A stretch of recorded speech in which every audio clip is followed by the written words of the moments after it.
रहे थे अपन, कहाँ तक हो गया था? लीवर पढ़ा था क्या? लीवर में क्या बताया था? अच्छा लीवर स्टार्ट ही किया था, ठीक है ठीक है। चलिए तो लीवर के बारे में अपन पढ़ रहे थे, लीवर या यकृत के बारे में अपन पढ़ रहे थे। और लीवर या यकृत में अपन ने कहा था कि भाई दो लोब होते हैं इसमें, दाईं पाली और बाईं पाली, या राइट लोब और लेफ्ट लोब, दो लोब होते हैं, दो पालियां होती हैं। उनके बीच में से एक लिगामेंट निकल के जाता है, उस लिगामेंट को अपन क्या बोलते हैं? फैल्सीफॉर्म लिगामेंट। उस लिगामेंट को हम कहते हैं फैल्सीफॉर्म लिगामेंट कहते हैं, ठीक है ना। चलिए अब अपन लिवर की इकाई की बात कर रहे हैं भाई, कि लिवर जो होता है इसकी पोजीशन स्थिति बता दी थी, कहां पर होता है? उधर गुहा के दाहिने ऊपर की तरफ, डायफ्राम के नीचे, डायफ्राम के नीचे होगा, नीचे होगा ना डायफ्राम के। अच्छा लीवर का भार कितना होता है? कितना? 1.5 किलो ना। अच्छा, और लिवर सबसे बड़ी ग्रंथि लिखवा दिया था। चलिए अब इसकी इकाई अगर अपन देखें तो इकाई कौन सी है? Hepatic lobule. इकाई को क्या बोलते हैं? हेपेटिक लोब्यूल, या जिसको कहते हैं यकृतीय पालिका। क्या बोलते हैं? लिवर की इकाई क्या हो गई? यकृतीय। तो यकृतीय पालिका इसकी इकाई है, और प्रत्येक यकृतीय पालिका के ऊपर संयोजी ऊतक का आवरण होता है। जो हेपेटिक लोब्यूल होते हैं यकृतीय पालिका, तो यहां पर अपन कह रहे हैं कि यकृतीय पालिका के ऊपर, यकृतीय पालिका के ऊपर संयोजी ऊतक का आवरण है। यकृतीय पालिका के ऊपर संयोजी ऊतक का आवरण है, जिसको अपन कहते हैं ग्लाइसन कैप्सूल। क्या कहते हैं? तो क्या कहते हैं? ग्लाइसन कैप्सूल, ठीक है। तो ये संयोजी ऊतक का आवरण है जो हर एक पालिका के ऊपर की तरफ होगा, ठीक है। अब यहाँ पर देखें अपन, हेपेटिक लोब्यूल जो होते हैं, यकृतीय पालिकाएं जो होती हैं, उनकी संरचना किस प्रकार से होती है वो अपन देखते हैं। यहाँ पर एक यकृतीय पालिका अपन यहाँ पर बना रहे हैं, ये हम बना रहे हैं यकृतीय पालिका बना रहे हैं। इस यकृतीय पालिका की संरचना में यहाँ पर ये छोटी छोटी कोशिकाएं,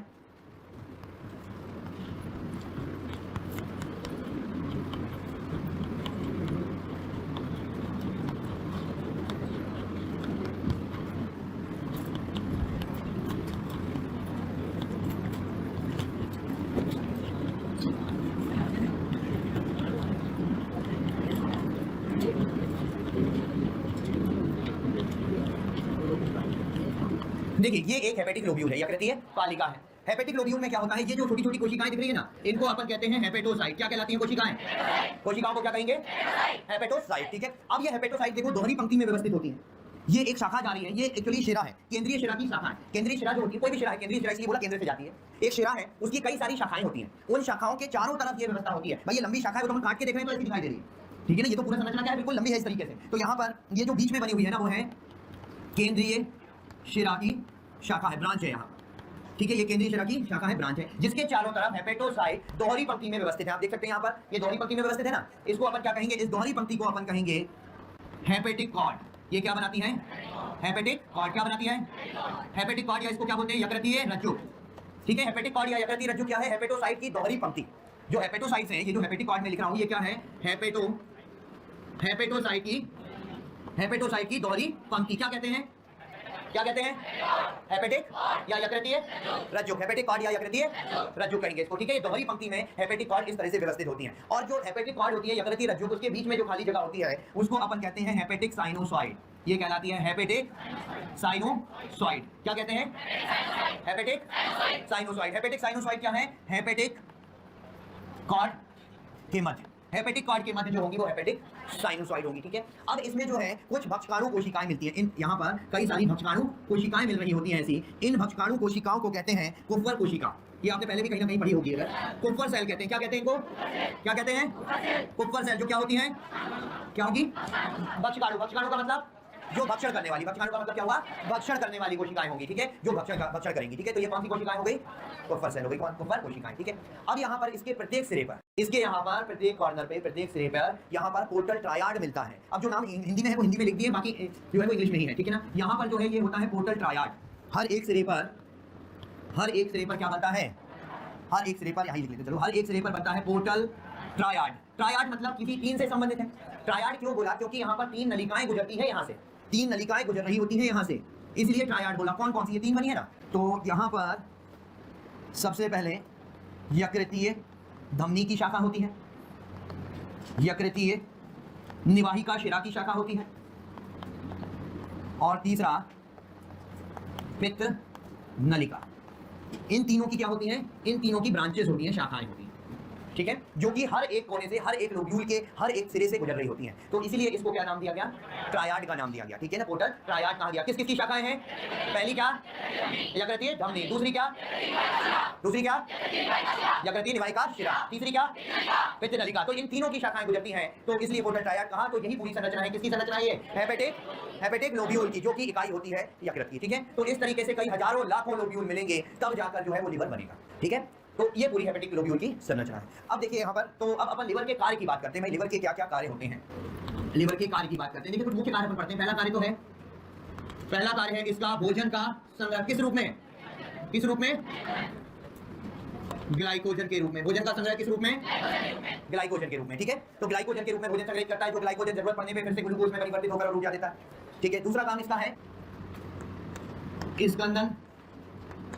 स्कंदन कारकों का उत्पादन करना। ध्यान दीजिए, जब हमने रक्त स्कंदन पढ़ा था तब हमने कहा था अधिकतर स्कंदन कारक लिवर बनाता है। ठीक है, तो वो स्कंदन कारक बनाना भी इसका काम है। इसके बाद इसका काम है विटामिन का संग्रह करना।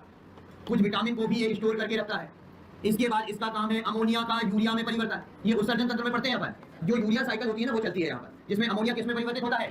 अमोनिया का परिवर्तन यूरिया में। ठीक है, तो वो यूरिया साइकिल जो चलती है वहां पर उसके उससे होता है। और साथ ही साथ इसका काम है डिटॉक्सिफिकेशन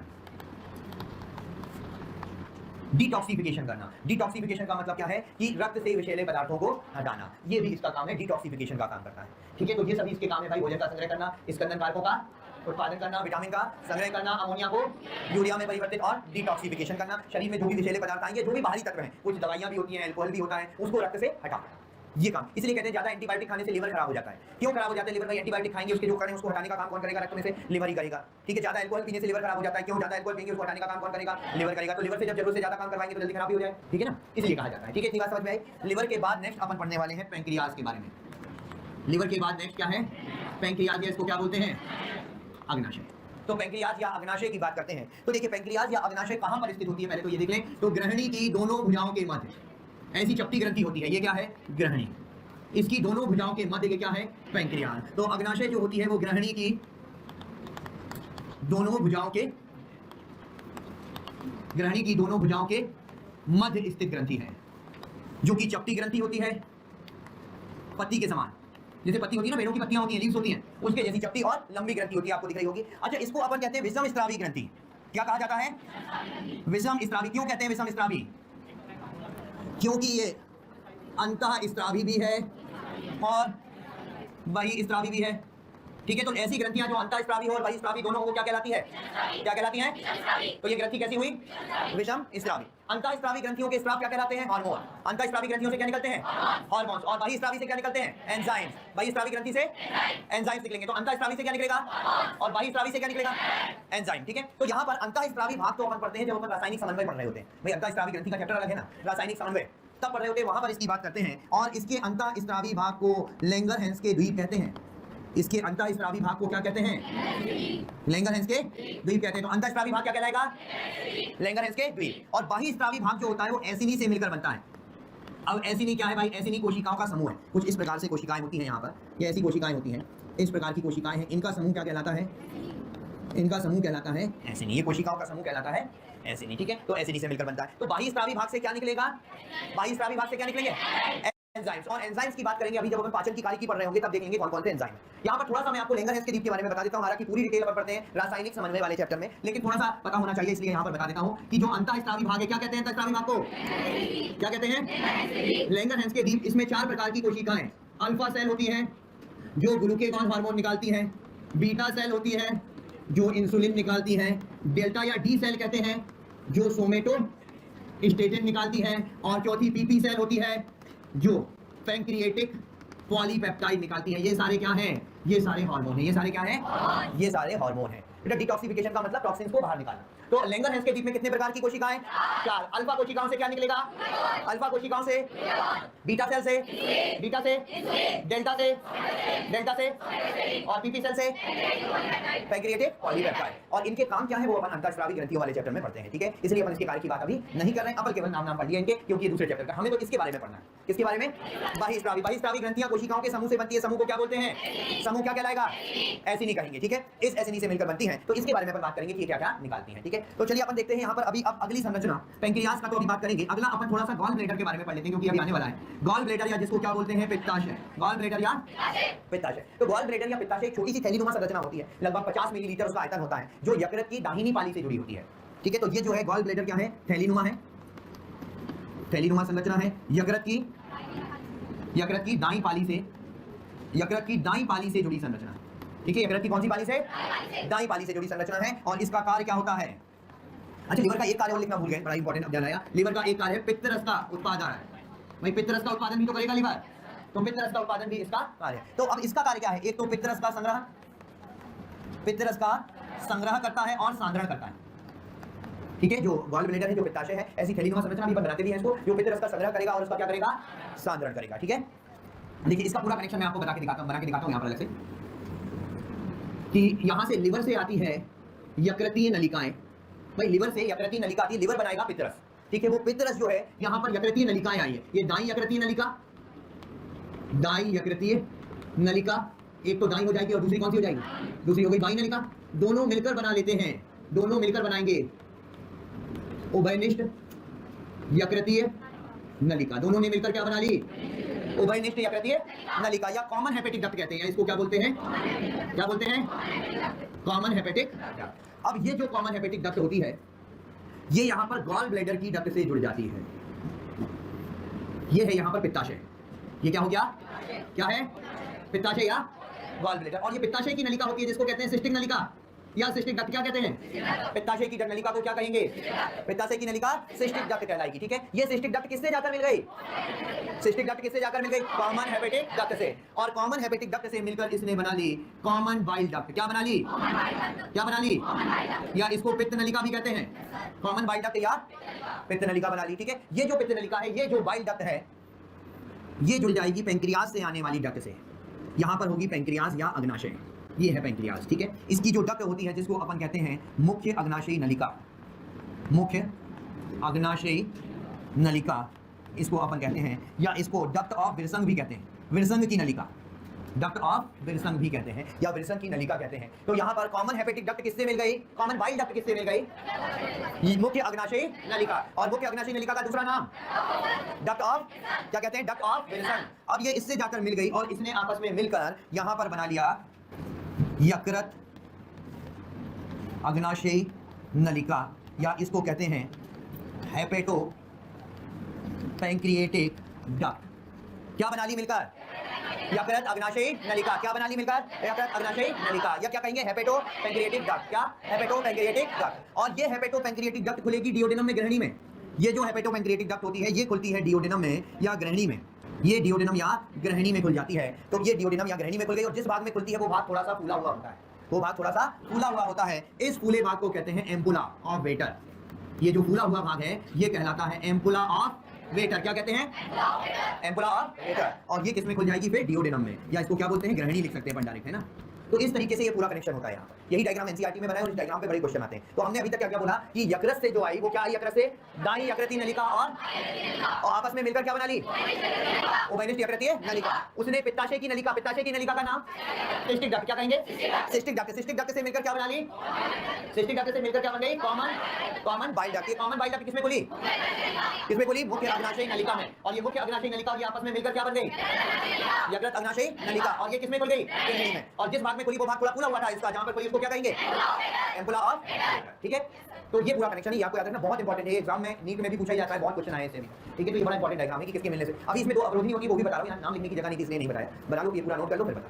ब्रांच लिखा है, शाखा, इन तीनों की ब्रांच है, शाखा है। ये यकृतीय धमनी की शाखा है, यकृतीय निवाहिका शिरा की शाखा है, पित्त नलिका की शाखा है। तीनों की शाखाएं यहाँ से गुजरती हैं। ब्रांच लिखा है, वो ब्रांच या शाखा जो लिखना है। पित्तरस का क्या कार्य, रुक जाओ आगे आएगा। पित्तरस का अच्छा संग्रह व सांद्रण। चलिए हो गया। सिस्टिक डक्ट लिखा है, सिस्टिक नलिका, CYSTIC, सिस्टिक डक्ट लिखा है। भाई पाचन की कार्य की मतलब पाचन कहाँ पे हो रहा है और किस किस के द्वारा हो रहा है। तो पाचन कहाँ से प्रारंभ हो जाएगा, मुख गुहा से। भाई पाचन प्रारंभ होगा सबसे पहले कहाँ पर, सबसे पहले मुख गुहा में। मुख गुहा में कौन सा एंजाइम होता है, मुख गुहा में होता है लार एमाइलेज। लार एमाइलेज या इसको क्या बोलते हैं, टाइलिन भी कहते हैं। कौन सा एंजाइम है मुख गुहा में, टाइलिन। लार एमाइलेज या टाइलिन किसका पाचन करेगा, किसका पाचन करेगा, स्टार्च का पाचन करेगा। स्टार्च को किसमें परिवर्तित करता है, माल्टोज। किसमें परिवर्तित, तो भाई मुखगुहा में जो एंजाइम है उसको अपन क्या बोलते हैं? लार एमाइलेज या टाइलिन। किसका पाचन करेगा? स्टार्च का। और किसमें परिवर्तित करेगा? किसमें परिवर्तित करेगा? माल्टोज में। और यहाँ का मुखगुहा का जो पीएच होता है, पीएच है 6.8। कितना पीएच? 6.8 मतलब हल्का अम्लीय। भाई 7 होता तो उदासीन होता, 7 से थोड़ा सा कम है मतलब पीएच कैसा है? पीएच कैसा है? अम्लीय, हल्का अम्लीय है, लेकिन बहुत अधिक अम्लीय नहीं है। तो यहाँ पर मुखगुहा में किसका पाचन होगा? लेकिन पूरे स्टार्च का पाचन नहीं होता, केवल 30% स्टार्च का पाचन होता है। कितने? 30% स्टार्च का पाचन होगा। क्यों 30%? भाई पूरे का क्यों नहीं हुआ? उसका कारण ये था कि इसके पास टाइम नहीं था। हाँ, टाइम नहीं था उसके पास। हाँ, तुम्हारे पास बहुत है, तुम्हारे को एंजाइम के पास नहीं है। तो हुआ क्या एक्चुअली कि जब हम भोजन को चबाते हैं मुखगुहा में, उसके बाद भोजन को निकल लेते हैं, और वो जब तक ईसोफेगस तक ग्रसिका तक, तब तक तो जैसे ही आमाशय में गया पीएच अधिक अम्लीय हो जाएगा, और अधिक अम्लीय पीएच पर टाइलिन काम नहीं करेगा। तो उसको जितना समय मिला मुखगुहा में भोजन चबाया, निकला, या आमाशय में जाने से पहले तक जितना समय मिला, उतने समय में कितने स्टार्च का पाचन किया? 30%। कितने स्टार्च का पाचन किया? हाँ, तो चलिए, तो मुखगुहा में किसका पाचन हुआ? स्टार्च का। कितने स्टार्च का? कितने प्रतिशत? कौन सा एंजाइम? लार एमाइलेज या पीएच कितना? किसमें परिवर्तित किया? माल्टोज। और माल्टोज एक डाइसैकेराइड है ना, बायोमोलिक्यूल में हमने पढ़ा था। मोनोसैकेराइड नहीं, डाई मतलब स्टार्च का पाचन हुआ तो, लेकिन पूरा नहीं हुआ, क्योंकि पूरा होता तो मोनोसैकेराइड बनता। अभी तो माल्टोज भी तो टूटेगा, ग्लूकोज और ग्लूकोज, 2 ग्लूकोज से मिलकर बनता जाना है बायोमोलिक्यूल। चलिए, अब इसके बाद बात करते हैं पाचन कहां पर? आमाशय में। पाचन आमाशय या स्टमक में। तो आमाशय या स्टमक में पाचन की बात अगर अपन करें तो यहाँ पर कौन कौन से एंजाइम है भाई? कौन एसियल एंजाइम है? तो प्रोरेनिन और पेप्सिनोजन लिखवाया था कि नहीं? प्रोरेनिन जब सक्रिय होगा तो क्या बनेगा? प्रोरेनिन सक्रिय होकर क्या बना? और पेप्सिनोजन सक्रिय होकर क्या बना? पेप्सिन। किसने सक्रिय किया? एसीएल। किसने सक्रिय किया? तो एसीएल ने इन दोनों एंजाइम को जो आमाशय में थे, जो निष्क्रिय अवस्था में निकले थे, उनको क्या कर दिया? उनको सक्रिय कर दिया। अब क्या होगा? अब इसके बाद ही अपना काम करेंगे, पाचन करेंगे भाई। लेकिन ध्यान रखना, रेनिन केवल जो है वो नवजात में होता है, ये वयस्क में नहीं होता। नवजात मतलब 6 महीने तक की आयु जो होती है बच्चे की, उसको नवजात में कंसीडर करते हैं। तो 6 महीने तक की आयु तक तो होता है, उसके बाद रेनिन नहीं होता। पेप्सिन तो होता है। तो रेनिन चलो जिनमें होता है बच्चों में, छोटे बच्चों में, नवजात में, उनमें क्या करता है उसकी बात करते हैं। तो ये कैसीन का पाचन करता है। कैसीन है दुग्ध प्रोटीन। कैसीन क्या होता है? दुग्ध प्रोटीन। उसको रेनिन परिवर्तित कर देता है। डबल एन वाला रेनिन, लेकिन है ना, सिंगल एन वाला एक और होता है रेनिन, RENIN। एक रेनिन ये होता है RENIN, ये किडनी से निकलता है, इसका काम अलग है, ये हार्मोन है। ये RENNIN है। तो ध्यान रखना, ये वाला रेनिन नहीं है, ये किडनी वाला है जो उत्सर्जन तंत्र में पढ़ते हैं। यहाँ पर RENNIN वाला रेनिन है। तो कैसीन दुग्ध प्रोटीन को ये परिवर्तित कर देता है पैरा कैसीन में, और पैरा कैसीन कैल्शियम की सहायता से परिवर्तित हो जाता है कैल्शियम पैरा कैसीनेट में। कैल्शियम पैरा कैसीनेट में किसमें परिवर्तित हो गया? जो कि दही होता है। तो भाई दूध दही बन गया। दूध दही बन गया। अच्छा, बच्चे होते हैं जब छोटे बच्चे जब उल्टी करते हैं, दही किसमें लाती है ना? दही जैसा निकलता, पिया तो उन्होंने दूध था, निकला क्या? दही। क्यों निकला? क्योंकि इसने रेनिन ने काम किया हुआ। अच्छा, अब दूध का दही बना क्यों? अच्छा, ऐसा थोड़ी दूध का दही बन गया। क्यों? बच्चे को क्या दूध अच्छा नहीं लगा, दही खाना था, दूध पिला दिया, हम खुद ही बना लेते, दही रहने दो, तुम्हारे बस की नहीं है। भाई दूध दही बना तो कोई तो कारण होगा। क्यों? क्योंकि जिससे कि जब दूध दही बन जाएगा तो वो उसकी थोड़ी सी ठोस अवस्था हो गई ना, तो अब वो ज्यादा देर तक आमाशय में रुकेगा। भाई दूध के रूप में होता, तरल होता तो वो आमाशय से जल्दी आगे बढ़ जाता, लेकिन अब वो अर्ध ठोस बन गया तो ज्यादा देर तक आमाशय में रुकेगा ना। ज्यादा देर तक आमाशय में रुकेगा तो रेनिन इस पर अच्छे से काम कर पाएगा। भाई पाचन तो रेनिन और पाचन पेप्सिन करता है, ज्यादा देर तक रुकेगा तो पेप्सिन इस पर अच्छे से काम कर पाएगा। और पेप्सिन इस प्रोटीन को तोड़ देता है किसमें? पेप्टॉन्स व प्रोटियोसिस में। किसमें तोड़ दिया? पेप्टॉन। एक तो हो गए पेप्टॉन्स और दूसरा हो गया प्रोटियोसिस। अब भाई पेप्टॉन और प्रोटियोसिस क्या है? प्रोटीन के छोटे रूप में, अभी तो इतना समझ लो बस। प्रोटीन के छोटे रूप में जब ये भी टूटेंगे तब जाके अमीनो अम्ल भी बन जाएगा। ये करके पेप्टाइड है छोटे वाले, ठीक है। तो अब क्या हुआ भाई? ये नवजात में हो रहा है, लेकिन ये जो भी हो रहा है वो कहां हो रहा है? नवजात में। क्या हो रहा है? कैसीन किसमें परिवर्तित हुआ? कैसीन किसमें परिवर्तित हुआ? Para casein. पैरा कैसीन किसकी सहायता से? किसकी सहायता से? रेनिन। डबल एन वाला कि सिंगल एन वाला? डबल एन वाला। और फिर कैल्शियम की सहायता से क्या बन गया? कैल्शियम पैरा, जो क्या है? नहीं। और पेप्सिन ने इसको किसमें तोड़ दिया? पेप्टॉन्स और प्रोटियोसिस। पेप्टॉन्स और प्रोटियोसिस में तोड़ दिया, ठीक है ना। अब चलो, अब हमने तो पेप्सिन, ये तो हो गया केवल नवजात की कहानी। भाई हमने पेप्सिन तो होता है ना, लेकिन भाई रेनिन नहीं होता तो क्या होता है? पेप्सिन तो है ना। अब पेप्सिन क्या करेगा? पेप्सिन क्या करेगा? जो प्रोटीन आई है ना, हमारे डाइट में भी तो प्रोटीन आई है भाई, उस प्रोटीन का पाचन कर देगा। किसमें? पेप्टॉन्स और प्रोटियोसिस में। ये किसने किया? ये किसने किया? पीएच कितना? 1.8। पीएच कितना? 1.8। बहुत अधिक अम्लीय होता है पीएच यहाँ पर, बहुत अधिक अम्लीय पीएच होता है आमाशय का। भाई 7 से जितना कम होगा उतना ज्यादा अम्लीय ना, तो देखो 7 से बहुत कम है, 1.8 पीएच होता है। और इसी कारण से आमाशय में टाइलिन काम करना बंद कर देता है, क्योंकि वो इतने कम पीएच पर काम नहीं। तो जैसे ही भोजन आमाशय में आया, टाइलिन का काम करना बंद, और उस समय तक वो केवल 30% स्टार्च का ही पाचन कर पाता है। अच्छा, आमाशय में एक रिएक्शन और होगी। आमाशय में एक लास्ट रिएक्शन आपको बता रहा हूं यहाँ पर। आमाशय में एक एंजाइम और पाया जाता है जिसको कहते हैं गैस्ट्रिक लाइपेज। ये लेकिन अपन ने आमाशय में कहीं लिखा नहीं था, भाई आमाशय की जो कोशिकाएं लिख रहे थे, जठर ग्रंथि पढ़ रहे थे, तब क्या कहीं पर गैस्ट्रिक लाइपेज लिखा था? नहीं लिखा था, क्योंकि इसकी सोर्स जो है, इसकी किससे निकलता है वो अभी तक ज्ञात नहीं है एक्जैक्टली कि ये कौन सी कोशिका से निकलता है। लेकिन ये देखा गया है कि आमाशय में पाया जरूर जाता है और कोई खास काम वैसे करता नहीं, वसा का पाचन कर देता है, वो भी 1% वसा का मात्र, बाकी का आगे होगा पाचन वसा का। 1% वसा को ये परिवर्तित कर देता है वसी अम्ल प्लस ग्लिसरॉल में, वसी अम्ल प्लस ग्लिसरॉल। ठीक है, वो लिखा क्यों नहीं था, वो ध्यान रखना क्यों नहीं लिखा था, क्योंकि इसका अभी तक सोर्स ज्ञात नहीं है। तो अपन को किसी भी कोशिका में नहीं लिख सकते थे इसको, पहले वाली चीज कोशिका में नहीं लिख सकते थे, दूसरी वाली जो ऑक्जेंटिक पड़ी थी उसमें भी नहीं लिख सकते थे, क्योंकि इसका सोर्स अभी तक ज्ञात नहीं है। लेकिन होता जरूर है जो बहुत कम वसा का पाचन करता है, हालांकि 99% वसा अभी भी पाचन नहीं हुआ है, वो होगा आगे जाके छोटी आंत में। ठीक है, तो ये था पाचन कहां पर, मुख गुहा में और आमाशय में। ठीक है, ये नोट कर लीजिए, फिर इसके बाद अपन आगे कंटिन्यू करेंगे छोटी आंत में पाचन, जो कि सबसे ज्यादा होगा। सबसे ज्यादा पाचन कहां होता है? छोटी आंत। बेटे फालतू के क्वेश्चन ना पूछा करो, सर चींटी कितने वाटर के मॉलिक्यूल पीती है, मतलब दिमाग खराब है तुम्हारा, पढ़ना है या नहीं पढ़ना है? अरे हाँ, अवरोधी नहीं रह गई, रुको रुको, अवरोधी नहीं रह गई, इसी डायग्राम में बता दे रहा हूं, है ना। ये डायग्राम तो सबका बन गया होगा ना तक। यहाँ पर एक अवरोधी तो इस भाग में है, एक अवरोधनी है जहां पर की पित्त नलिका अग्नाशयी नलिका में खुलती है, इसको अपन कहते हैं बॉयडन की अवरोधनी। ये कहलाती है क्या, इसको क्या बोलते हैं? बॉयडन की अवरोधनी। और एक अवरोधनी है जहां पे क्या खुल रहा है, यकृत अग्नाशयी नलिका किसमें खुल रही है? ग्रहणी में खुल रही है, इसको कहते हैं ओडी की अवरोधनी। दो अवरोधनी, अवरोधनी तो पता ही है ना, जो अवरोध पैदा करे।